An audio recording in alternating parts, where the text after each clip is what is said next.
The history tales, जहां हर पल एक कहानी है। नमस्कार साथियों, मैं हूं मनीष कुमार शर्मा और स्वागत करता हूं आपके अपने YouTube channel the history tales पर। आज हम एक ऐसे विषय पर बात करने जा रहे हैं जो शांति, अहिंसा और आत्मज्ञान का प्रतीक है। जी हां, हम बात करने वाले हैं जैन धर्म पर। जब भी जैन धर्म की बात होती है तो 24 तीर्थंकरों का जिक्र जरूर आता है, लेकिन ये तीर्थंकर कौन थे और इन्होंने हमें क्या सिखाया, आइए इन पर जानकारी एकत्रित करते हैं। इन 24 तीर्थंकरों ने अलग अलग समय पर जन्म लिया, आत्मज्ञान प्राप्त किया और फिर दूसरों को भी मोक्ष का मार्ग दिखाया। इन्होंने हमें सिखाया कि कैसे हम अपनी आत्मा को शुद्ध करके जन्म मृत्यु के बंधन से मुक्त हो सकते हैं। आइए हम इन 24 तीर्थंकरों के नाम और इनके प्रतीक चिन्हों के बारे में जानते हैं।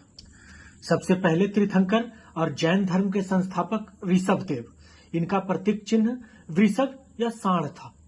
ऋषभदेव के बाद अजीतनाथ। अजीतनाथ के प्रतीक चिन्ह गज या हाथी था। अजीतनाथ के बाद संभवनाथ। संभवनाथ का प्रतीक चिन्ह अश्व था। संभवनाथ के बाद तीर्थंकर हुए अभिनंदन नाथ। अभिनंदन नाथ जी का प्रतीक चिन्ह कपि था। अभिनंदन नाथ जी के बाद सुमति नाथ जी आए और सुमति नाथ जी के प्रतीक चिन्ह क्रौच या चकवा था। सुमति नाथ जी के बाद पदम प्रभु जी आए। पदम प्रभु जी के प्रतीक चिन्ह पदम या कमल था। पदम प्रभु के बाद सुपार्श्व आए। सुपार्श्व का प्रतीक चिन्ह स्वास्तिक था। सुपार्श्व के बाद चंद्र प्रभु आए। चंद्र प्रभु के प्रतीक चिन्ह चंद्र थे। चंद्र प्रभु के पश्चात सुविधिनाथ आए। सुविधिनाथ का प्रतीक चिन्ह मकर था। सुविधिनाथ के पश्चात शीतलनाथ आए। शीतलनाथ का प्रतीक चिन्ह श्रीवत्स था। शीतलनाथ के बाद श्रेयांश। श्रेयांश का प्रतीक चिन्ह गैंडा था।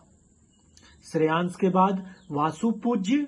वासुपूज्य तीर्थंकर के प्रतीक चिन्ह महिष भैंसा था। वासुपूज्य के बाद विमलनाथ। विमलनाथ का प्रतीक चिन्ह वराह था। विमलनाथ के बाद अनंतनाथ आए। अनंतनाथ का प्रतीक चिन्ह शयन था।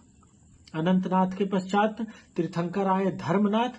धर्मनाथ का प्रतीक चिन्ह वज्र था। धर्मनाथ के बाद शांतिनाथ। शांतिनाथ का प्रतीक चिन्ह मृग था। शांतिनाथ के बाद कुंथनाथ। कुंथनाथ का प्रतीक चिन्ह अज था। कुंथनाथ के बाद अरह या अहरनाथ आए। इनका प्रतीक चिन्ह मीन था। अहरनाथ के बाद मल्लीनाथ आए। मल्लीनाथ का प्रतीक चिन्ह कलश था। मल्लीनाथ के बाद मुनि सुब्रतनाथ आए। मुनि सुब्रतनाथ का प्रतीक चिन्ह कुर्म था। मुनि सुब्रतनाथ के बाद तीर्थंकर नेमिनाथ आए। नेमिनाथ का प्रतीक चिन्ह नीलोत्पल था। नेमिनाथ के बाद अरष्टि नेमि आए। अरष्टि नेमि का प्रतीक चिन्ह शंख था। अरष्टि नेमि के बाद 23वें तीर्थंकर पार्श्वनाथ आए, जिनका नाम महत्वपूर्ण रहा।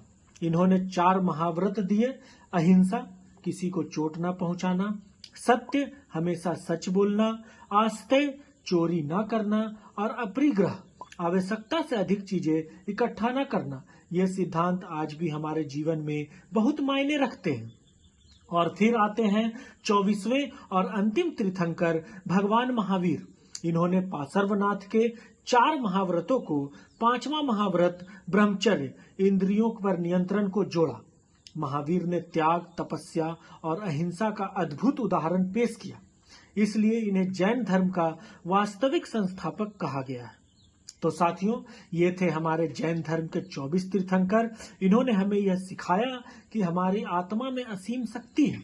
हम सब अपनी गलतियों और कर्मों के कारण बंधे हुए हैं, लेकिन सही आचरण, ज्ञान और तपस्या से हम इस बंधन से मुक्त हो सकते हैं। इन तीर्थंकरों ने हमें सिर्फ धार्मिक उपदेश नहीं दिए, बल्कि जीवन जीने के ऐसे शाश्वत सिद्धांत दिए जो हर युग में प्रासंगिक हो। अहिंसा, सत्य, आस्तेय, अपरिग्रह एवं ब्रह्मचर्य जैसे सिद्धांत हमें एक बेहतर इंसान बनाने में मदद करते हैं। उम्मीद है आपको यह जानकारी अच्छी लगी होगी। अगर आपको यह वीडियो पसंद आया हो तो लाइक करें, कमेंट करें और अपने साथियों के साथ शेयर करें। और साथ ही हमारे चैनल द हिस्ट्री टेल्स को सब्सक्राइब करना ना भूलें, ताकि हम ऐसे ही ज्ञानवर्धक वीडियो लाते रहें। धन्यवाद।